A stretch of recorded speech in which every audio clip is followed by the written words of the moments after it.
What is up? What is up? What is up, everybody? Welcome in. Welcome in. I'm JC Money. This is my man, Coach Craig. Today, a little defensive rookies on the faller side. What's up, Craig? Rookies? I'm doing pretty good. Let's see. I'm just pulling up a lot of these RAS scores for these guys that we'll be talking about today, real quick. Absolutely. And I know we're going to get into some guys here. Let me see. Got a list here. We're going to talk about some defensive linemen. We're going to talk about some linebackers, and then we just kind of mixed in the DBs all together. Yeah, Not there as wasn't many really fallers on the safeties. list. Yeah. There wasn't really safeties that fell at the combine per se.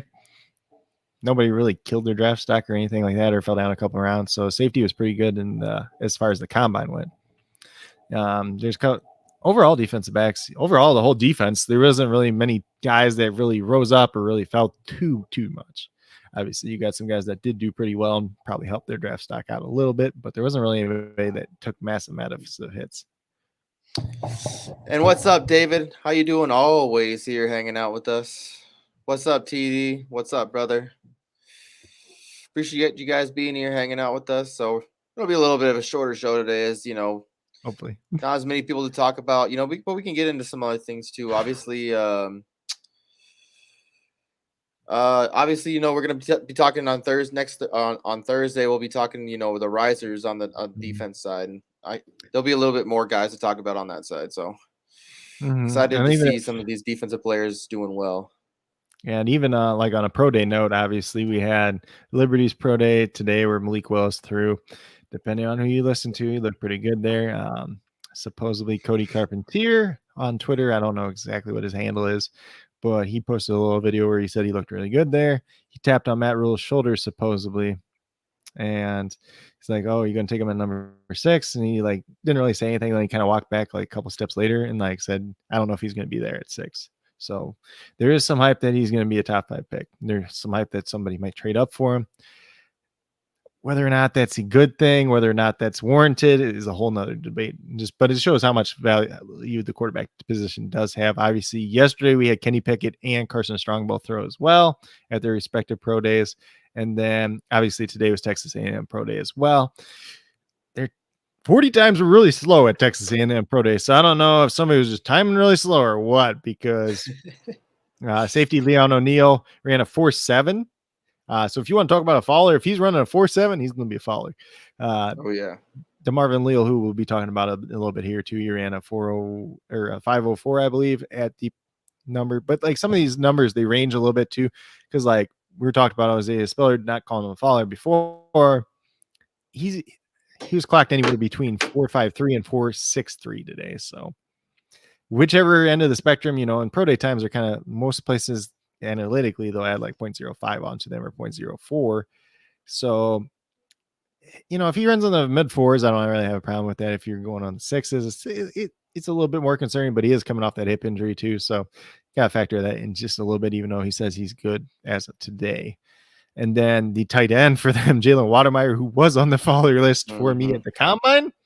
He didn't test it at the combine. Didn't look pretty good there, dropping a whole bunch of balls too. And then today he supposedly came out and ran a 5.03 for a tight end. That's just flat out ridiculous. There's offensive linemen running faster than you. And that I don't know if we've ever seen a tight end run E5 or higher and be fantasy relevant. And there's supposedly a lot of character concerns about him too as well. So that dude went from probably being a day 2 pick to day 3 pick.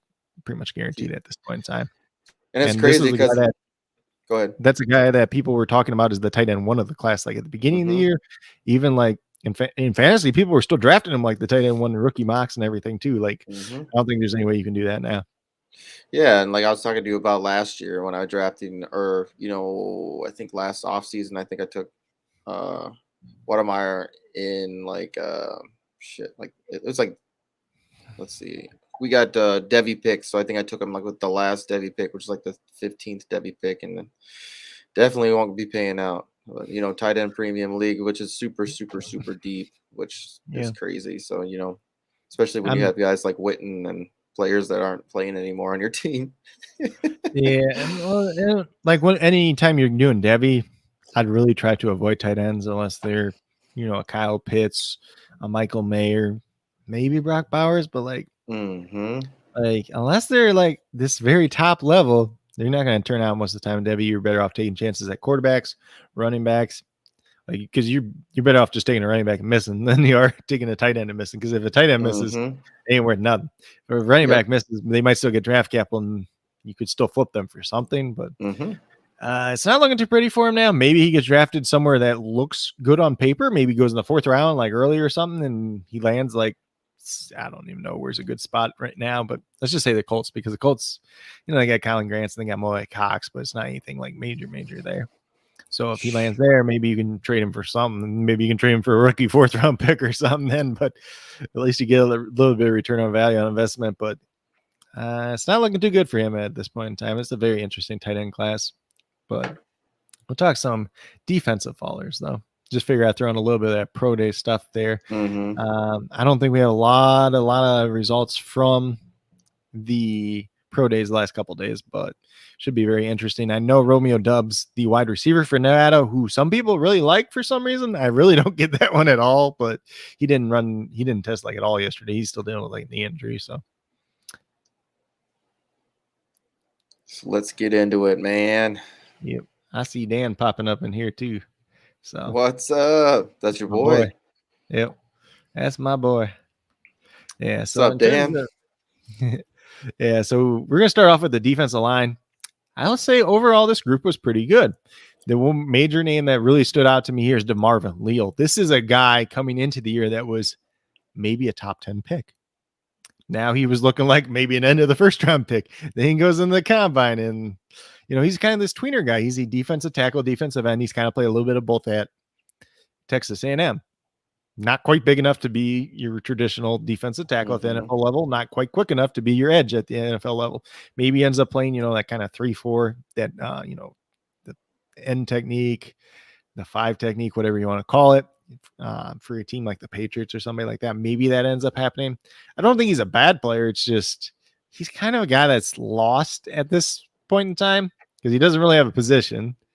And could he bulk up and play defensive tackle and be okay at the NFL level? Probably. We'll have to see what that looks like. I'll have to look and see if he did his bench press today or not. I'm not sure exactly what all he did at the pro day today. But in terms of his RAS score for defensive tackle, he actually tested out reasonably well. He's 6'3", 283 pounds. So good size in terms of height. The weight is in the 19th percentile, so obviously that's something you want to see if he bulks up, if he does end up playing defensive tackle. His vertical was 27.5 inches, 39th percentile, so still on the lower end there. Broad jump was at 8'10", so 64th percentile. That's not bad by any means. 40-yard dash was a 5 flat, which is actually 81st percentile for a defensive tackle, but then when you consider like he's only 283 pounds, he should run fast for a defensive tackle, but then when you compare it to all the other guys that were there at the combine too, that were a little bit heavier than him, it's not that impressive, especially when you're comparing him to some of the other guys that are kind of tweeners like him, whether it's Zach Carter out of Florida, who ran faster slightly, Logan Hall out of Houston that ran a 4.88, and then you had Jordan Davis, obviously, Devontae Wyatt, and Travis Jones that all ran faster than him, and they had anywhere between 30 to 50 pounds on him, at the very least. In the case of Jordan Davis, about 80 pounds or 60 pounds, excuse me. 10-yard split was good, though, at a 1.72, so that was 84th percentile. Short shuttle was decent. It was 86. So side to side, he's all right. But that's if you run him as a defensive tackle, he comes out in the 79th percentile. If you change it over to a defensive end, this is all via the RAS score once again. So that's at MathBomb on Twitter.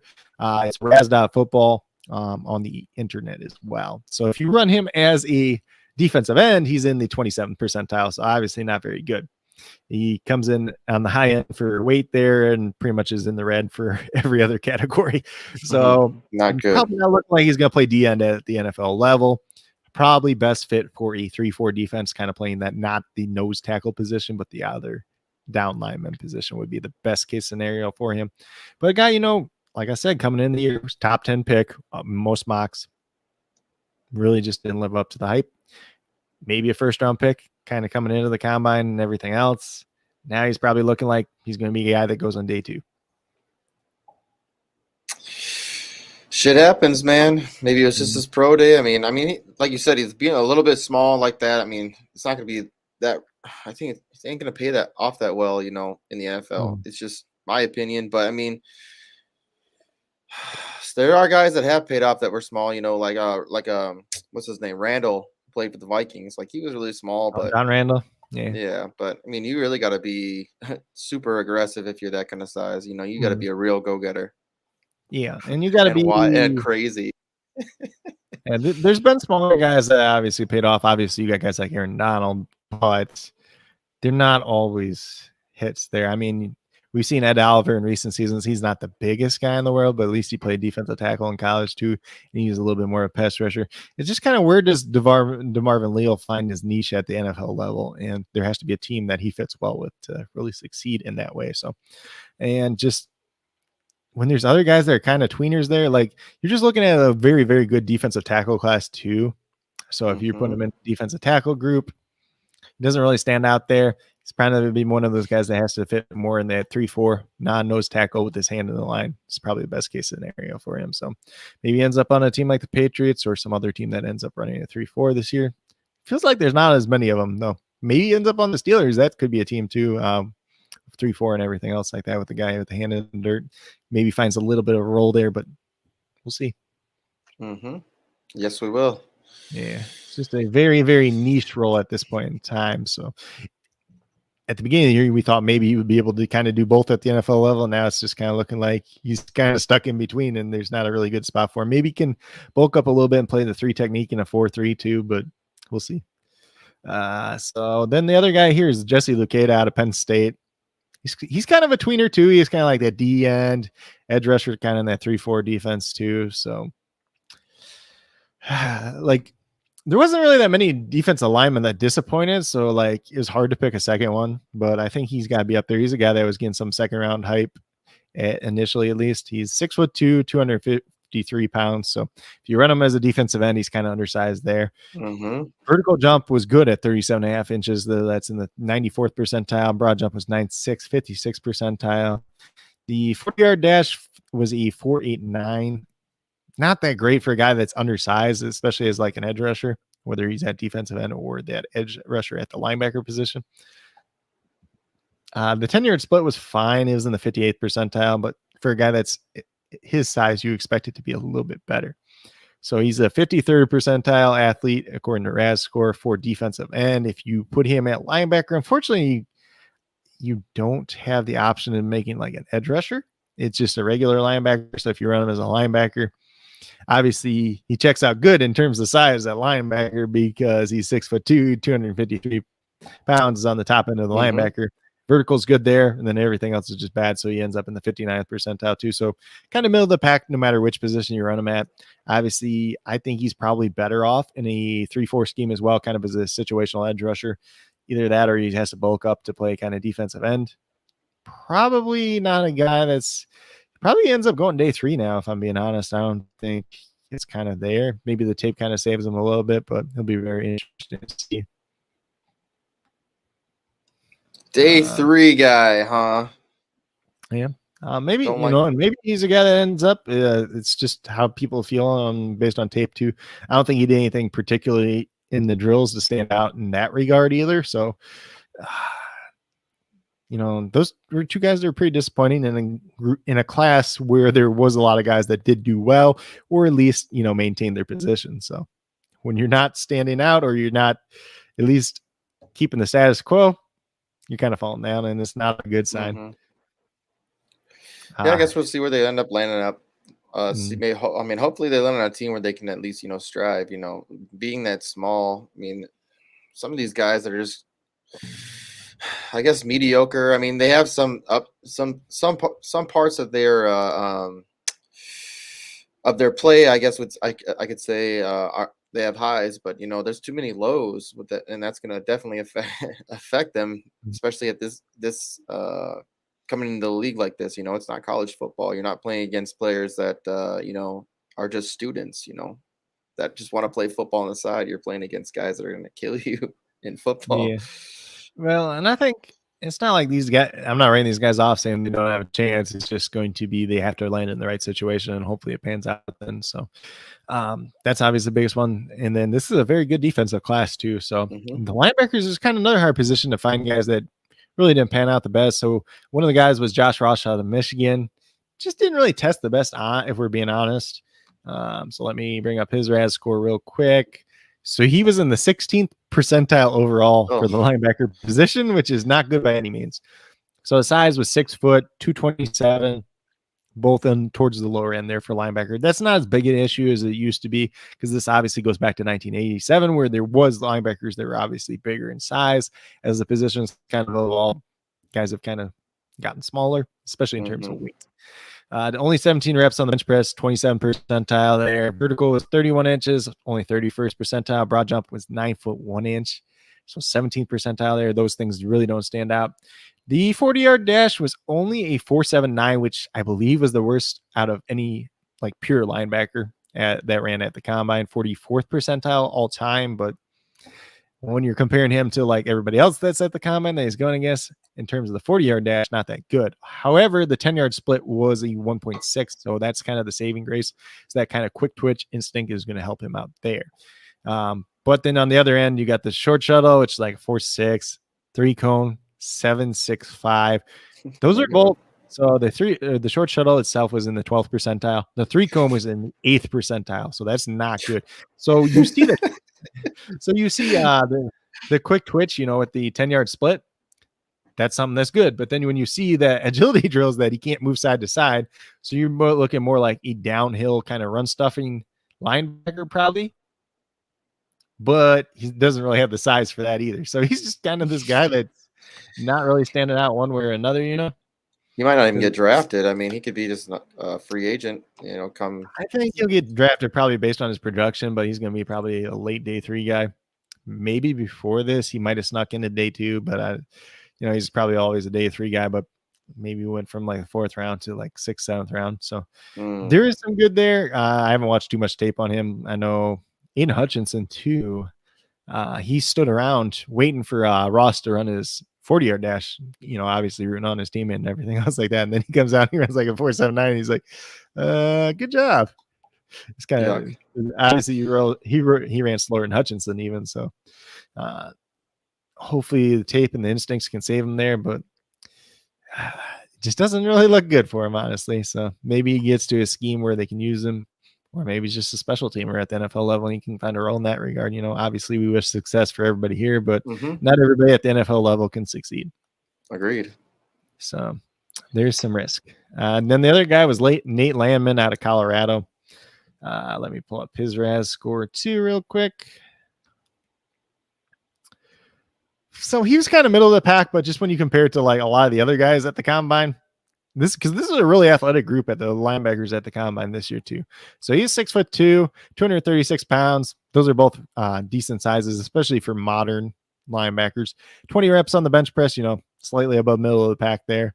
36.5 inch vertical, 86th percentile. So that's definitely good. Broad jump was 9.11, which was 73rd percentile. So that was decent. The 40-yard dash for him, though, was at a 4.86. So actually, he was slower than Ross. So he was the slowest out of the linebacker group. Excuse me. So 27 percentile, which doesn't sound as bad as it actually is compared to everybody else. The 10-yard split was decent in the 65th percentile. So that's kind of saving grace there. Short shuttle was 4.43, 39th percentile. 3 cone was 7.05, which is 76th percentile. So he did show a little bit there with the 10-yard split and the 3 cone. So maybe a little bit of the saving grace there. Probably more of a developmental linebacker, maybe a special teamer than anything at this point in time. I think he had decent production at Colorado, but maybe I think special team role is probably going to end up being the best bet for him. Maybe he develops into something more. And just wanted another reason we are kind of doing this show is we will, anybody out there that does do, IDP leagues or anything like that, it is good to know. And we will be doing some of these leagues as well. But I want everyone to also at the same time, not just think about fantasy football, also think about football, because we're all football fans, and it's nice going in, understanding, players, what they're asked or what we think could happen, what we think where they could land, how we think they could either develop, on a team, which could even, help your understanding of like what else could happen on that team, how that team could, do throughout the year. It's just good for everything, knowing these players, like knowing new guys coming onto the team, like where they're going to develop. And it's just a little bit of everything, not just, understanding fantasy, but, understanding football in a full sense, it And helps out. I will say too, for like the linebacker position, we've seen guys that haven't tested the best, whether it was at the combine or the pro days, most notably like TJ Edwards for the Eagles. Like he didn't run fast at all. I think he ended up being an undrafted free agent. He's actually played reasonably well at the NFL level. Obviously, if you played IDP, then he's been an okay asset in that regard, but it's not the end all be all, but you have to be able to make up for it with your on the field play and some instincts too. Because obviously instincts matter a lot for linebackers. Because we've seen guys that are super athletic too, like a Devin Bush, even Devin White. Like Devin White's great for IDP, but he's not that good of a real life linebacker. He has obviously the speed and everything, but he doesn't have quite the instincts that some of these other guys do. And Devin Bush is just not healthy. Yeah, he hasn't been the same since his knee injury, but he's a good athlete, but he's a guy that doesn't have crazy instincts either, too. So it's kind of sad since the Steelers did trade up to get him too. Yep, they did. But do your homework. Yeah, I mean that's pretty much all this is about. We are trying to be part of your homework, giving you some of these answers. Mm-hmm. And I think overall too, this is going to be a very, very good linebacker class as well. So when we're talking about some of these guys, it's not because we don't like these guys. It's just because compared to everybody else, they're kind of falling behind. In terms of the defensive backs, we have 2 cornerbacks on this list. Like I mentioned before, safeties didn't really do anything to make themselves kind of fall off. There might have been some that helped themselves out by having strong testing numbers, but in terms of the actual safeties, there really wasn't any major changes in terms of falling. In terms of the cornerbacks, there's kind of one guy that really stood out in Jermaine Waller out of Virginia Tech. So he doesn't have a fully complete RAS score because he really just ran the 40 time, and that was really bad. Yikes. Especially as a DB, got to keep up with these receivers. Yep. So his height was 6 foot. He is 180 pounds. So decent height, weight was okay, like 19th percentile there. When you compare it to terms of height, you obviously like to see him be closer to 195, 200 at the cornerback position. 40-yard dash was a 4.68, which is not good. It's the 15th percentile. 10-yard split was a 1.59, which was okay. That's middle of the pack. So in the first 10 yards is all right, but you'd like to see the guy that can kind of pick up and run. I would love to see his short shuttle and his 3-cone. Let me see when Virginia Tech's pro day is just real quick too, to see if he can kind of redeem himself a little bit, especially because the short shuttle and stuff like, okay, so that was actually today. So we'll have to see what his numbers are when they do come out in terms of like short shuttle and 3-cone, because sometimes that matters a little bit more. And a lot of the times with these defensive backs, it's not just the 40 time, it's the ability to change directions. Obviously, the wide receivers are not just running a straight route the whole time. Some of the times they do, but most of the times they don't. And the ability to read and react is a big thing too. But obviously, when defensive backs, you got to be able to flip your hips and turn and run. And if you can't do that, you're pretty much done for. So a lot of times with these positional drills, that's a big thing. I know there's one guy in particular. He's not on this list, but because he actually tested well at the combine. But I know at the Senior Bowl and at the combine, when they were doing the individual drills and stuff like that, and the one-on-ones, obviously at the Senior Bowl, JT Woods out of Baylor, that dude cannot flip his hips to save his life. He ran a 4.6.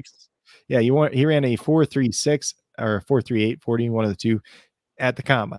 So his 40 time was fast. He tested really well. He's a good athlete, but he can't turn and flip his hips. And I think in one of the drills I was watching when I was at my buddy's house, because that was the day I was coming back, and we were just watching it, he looked really awkward flipping his hips. He almost tripped over his own feet. Like, I get he's a safety, but still, like, he's not a guy I'd probably draft myself. He might be a good gunner on special teams with the speed, but I don't think he's a guy you want to have out there as a defensive back. So just throw his name out there in the hat at least. And then the other guy at the cornerback position was Roger McCreary, which is, people are going to probably throw things at me because this is a guy that's mocked in the first round. So let me just pull his up real quick again. So he's not the biggest guy in the world, first of all. That's kind of one of the things we already knew, though. So he's 5'11", 190 pounds. So Not the biggest guy, middle of the pack there. Could obviously be worse. The bench press was okay at 19 reps in the 92nd percentile.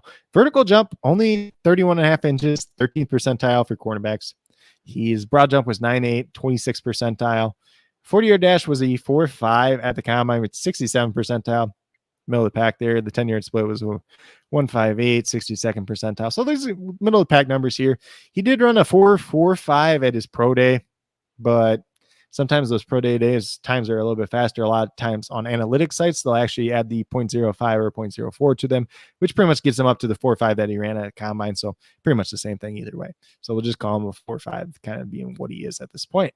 The short shuttle was a 4.29, which is in the 41st percentile, and the 3-cone was just under 7 seconds at a 6.96, which is in the 61st percentile. I don't mind that number at all. The major thing with Roger McCreary is these arm size, 28 and 7/8 inch arms, which is not very long arms by any means. So a lot of times in the corners, you look for guys that have at least 30-inch arms. So he doesn't have that. He's a guy that he played sometimes on the outside. He played a decent amount on the outside at Auburn. Probably profiles best as a slot corner at the NFL level. And I really don't like drafting guys in the first round that profile as slot corners, especially ones that don't have the best size, the best arm length, and not the best testing measures either. So obviously a lot of people do like him based on the tape. I thought he looked all right at the Senior Bowl. I don't think he looked as good as people were trying to hype him up to be, honestly. But he's kind of been this guy that's been right around the mid to back into the first round. I don't think this cornerback class is as good as quite as good as most people are kind of hyping it up to be. There could be some very good players that come out of it, but some of the guys that do come out and become good players may not be the guys that people think are going to be. Ahmad Gardner, Sauce Gardner, Derek Stingley, they both have a chance to be very good corners. Not going to knock those guys. But kind of after those two, you got McDuffie out of Washington. Profile's more of a slot guy, not the biggest guy in the world. McCreary's in the same light. And then we got a couple other guys after that it's really just going to depend on where they end up landing, where they end up playing, and how they fit in a certain scheme. So I think landing spots and fits into schemes are going to matter a lot for this cornerback group. I don't think there's too many elite players. Obviously, the two that I did mention, Sauce Gardner and Derek Stingley, both have a chance to be that. Whether or not they live up to that potential at the NFL level is a completely different question, though. So you're telling me McCreary's, is that the arm length? That's how long his arms are? So 26 what? 28 and 7/8. So obviously most of the time you want to be at least 30 inches. Not saying that there's guys that have succeeded, but it's just when you extend your arms out and get your hands on the wide receiver, obviously press coverage is not as big of a deal nowadays as it used to be. But when you're not the tallest corner in the world and you're fighting for these jump balls and everything, it's going to make it harder, especially when you only have a 70 or a 31.5 inch vertical too. So he might lose a lot of jump balls. He probably is a guy that's going to profile better as a slot corner either way, though. Poor guy with his short little T-Rex arms. Oh, there's definitely some guys that had short. I think there's somebody that's shorter too. Let me see if I can look real quick. Just like Pickett with his little baby hands. Yep. I mean, he stretched it out, dude. He did stretch it out a little bit, though. He stretched it out just an eighth, right? An eighth of an inch. Yeah. So I listened with that too. It says 8 5/8 since I had this pro day, which actually ended up being on Monday, but initially the schedule that I had was supposed to be tomorrow, so they bumped it forward for 2 days for whatever reason. I'm not sure exactly why. But I mean, practicing, stretching you that could out. Do hand exercises for a month or since the combine, so that would have been 2 weeks or whatever.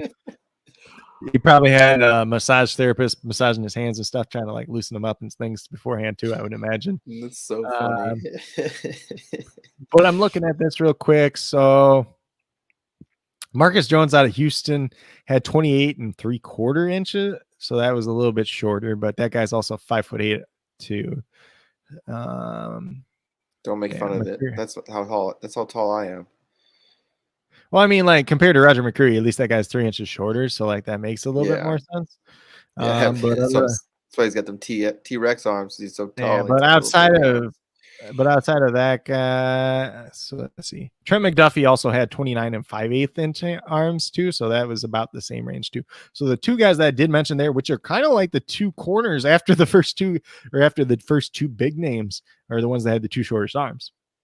at the combine besides Marcus Jones, who's a little bit smaller guy anyways. And both those guys, I think, profile as slot corner, and that probably puts them in that position either way. So it'd be real interesting to see who takes those guys where they actually end up going. I don't think they'll go as high as a lot of people have mocked them, but we'll see. Yeah. So I wouldn't be surprised, like, if McCreary falls to the second round. That wouldn't surprise me at all. But I don't think the corner class is as good as it's kind of hyped up to be. I think last year's class was a lot better. Obviously, we didn't see all of it because we had what's that guy's name? I can't think of his name off the top of my head. The guy the Titans drafted, who was hurt in college, Virginia Tech. I can't think of his name right now. We saw a little bit of J.C. Jackson, but he broke his foot. Obviously, Patrick Surtain was very good. Asante Samuel was pretty good. Eric Stokes actually played better than I thought he would because he wasn't that good on tape in college, but he played all right with the Packers. Still got beat at times. We saw Tyson Campbell look pretty good as well. There's a lot of guys out of last year's class that played at least serviceable at the cornerback position. I don't know if we're going to quite get that level out of this year's group as much as it's hyped up to be.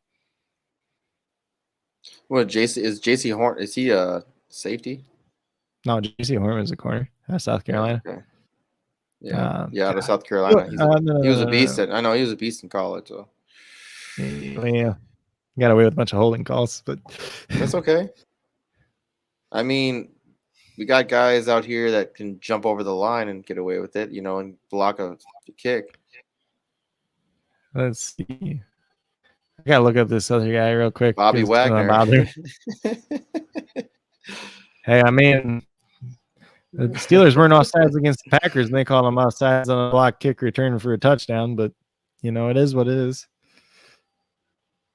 Can't use it. Yeah, I'm talking about Bobby Wagner using players to slingshot himself over the line. Well, they changed that rule later. Yeah, I know they had to because he kept killing people. I mean, Polamalu used to do the same thing too. Dude, Troy Polamalu, probably one of my favorite players in the NFL, or that was in the NFL. Caleb Farley, that's who the other corner was, but obviously he was ACL for the Titans. But we did have a pretty strong corner class last year. I don't think this year's class is going to quite live up to that hype, or the hype that it's been hyped up to be. So yeah, I don't think there's really anybody else that really hurt their stock at the combine. I think everybody else did pretty good, or at least as good as expected at the very least. Oh, I will. Let me just mention one guy too, real quick.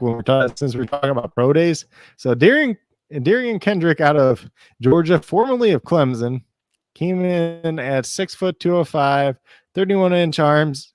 He ran a 4.79 at his pro day somehow. I think he was injured, but that's a terrible time. So I hope he was injured. He had a 31-inch over the finish line. He had a 9.6 broad jump, and then he didn't test in anything else. So I think he just got hurt, or maybe pulled his hamstring running the 40. I hope to God, but that was a guy that's probably a second-round pick, and maybe he loses a little bit of value now. Maybe falls into the third or fourth round. So I'll just mention him too. He just didn't test at the actual combine, but obviously we've had some pro days since then. So in terms of guys that maybe hurt their stock. So, I mean, that's the conclusion of what we got for tonight. We're obviously, Thursday, we're going to be talking about some risers, a little bit more, guys that we can talk about, some more guys that we're going to be excited about, drafting in our IDP leagues. Yep. Tomorrow, maybe we'll get together tomorrow night and just do like a golf lineup or something like that. Instead of golf starts tomorrow. Yeah. Oh, what? Wednesday? Golf starts tomorrow because of the match play. Oh, shit. I guess we could start a lineup right now if you wanted to, but I didn't even we have to look at the bracket and all that stuff too. Yeah. So there's no way. Yeah, it'd probably take 25 minutes just to do all that. So if you're playing golf this week, just know that it is a match play tournament, which means there's four golfers in each little group. They're competing against each other. One of them comes out there, and then it's just a head-to-head, what do you want to call it, round robin style, pretty much from there. Bracket style, however you want to call it, kind of like March Madness. And let's see here. Not next week, but the week after that is when the Masters is, because next week it would have started on March 31st, and it never starts in March, so it's obviously a week later than.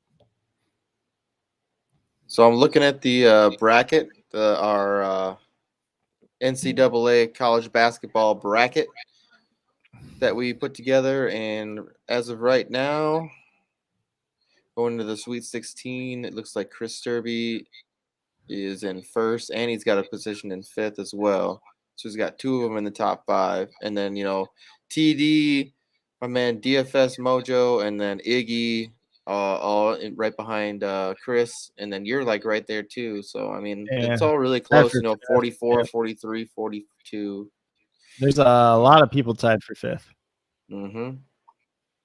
It's like, and then even in what's considered 12th is only 41. So there's a lot of people are real close to each other. So it's going to come down to the end, really. And my bracket is busted. Yeah, Damn you, Auburn. You and Matt are both at 36. So yeah, destroyed. Son of a gun. yeah. But anyway, some lucky bastard is gonna get a sweet jersey. Thing is dope, man. Yep. So, but yeah, let's get out of here. Then we'll just plan for Thursday. We'll plan for Thursday. Plan for some risers on the defensive side.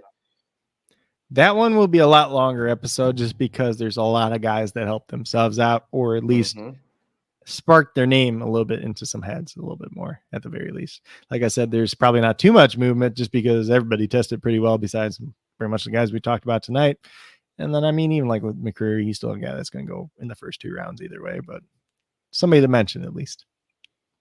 And I will be timestamping all the stuff. I haven't got to it yet, but I will be timestamping all these so that if you need to go back and listen to some of this stuff, get some advice, obviously it's the off season. You're obviously going to want to go back. Here's some of these guys that you can, once you get to your rookie draft, you can start thinking about some of these players that you can come back and listen and get some advice. But yes, sir. Let's get out of here. Tell them where to find you at, brother. Yep. So you can find me on Twitter at Coach Craig Sport. You can find me on YouTube at Coach Craig Sports. You can find me on Patreon.com/Coach Craig Sports. You can find me on the Stacks app at Coach Craig Sports as well. And on Twitter, I've been tweeting out pretty much every day the colleges that are having their pro day for that day. So obviously I did the one for today. There's quite a few today. There's a decent amount tomorrow. Obviously Pittsburgh was on the list for tomorrow initially, but apparently it moved to Monday for whatever reason. So I will not add them. Or if I do, it's just on accident. That's all right. And you know where to find me at JCMoneyDesign, pretty much everywhere.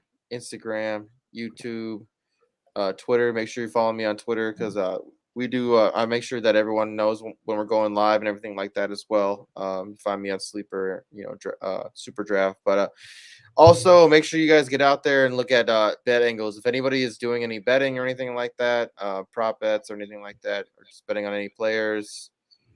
Make sure that you are checking out Bet Angles. If you go down in the description on the link here, we both have a link that you can get signed up for, and you'll get $4.99 for the first week. It definitely pays out.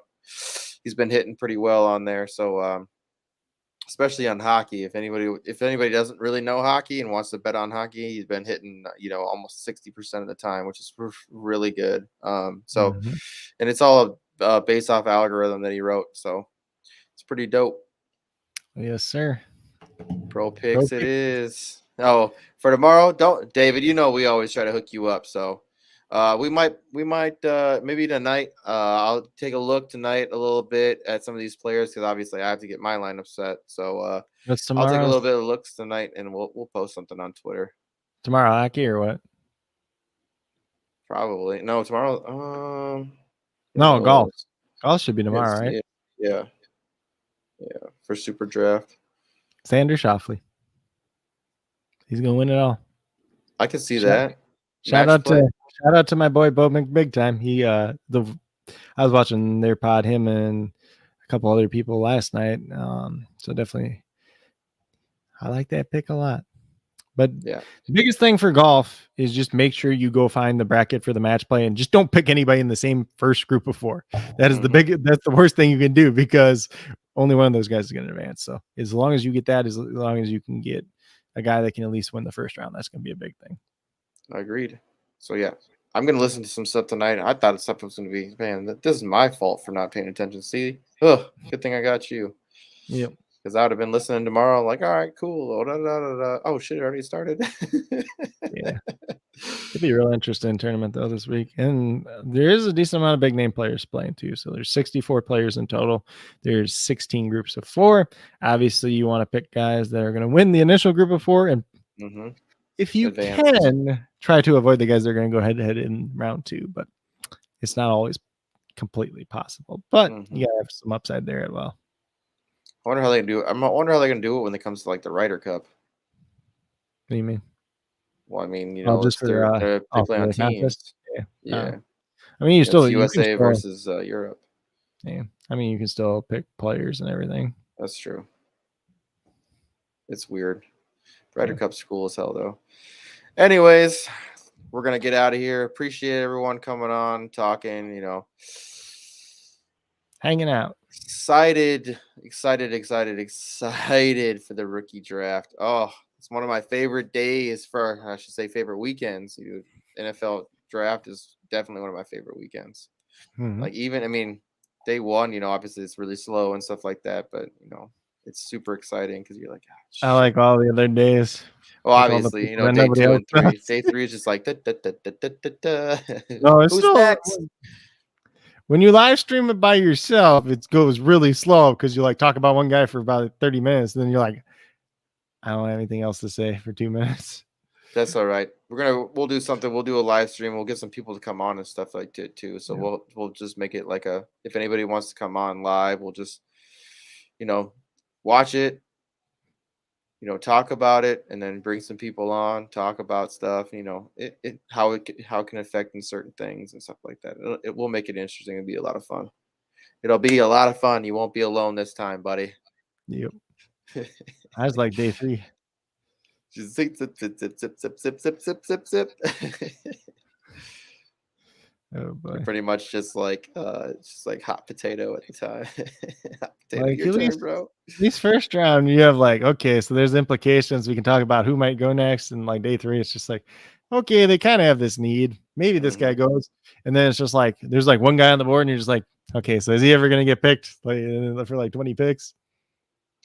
I think some of my favorite things is like all of a sudden some crazy things will come out. Like who was it that one year when it was like the face bong and we were smoking the bong and shit like that, and he just dropped him dramatically on the draft.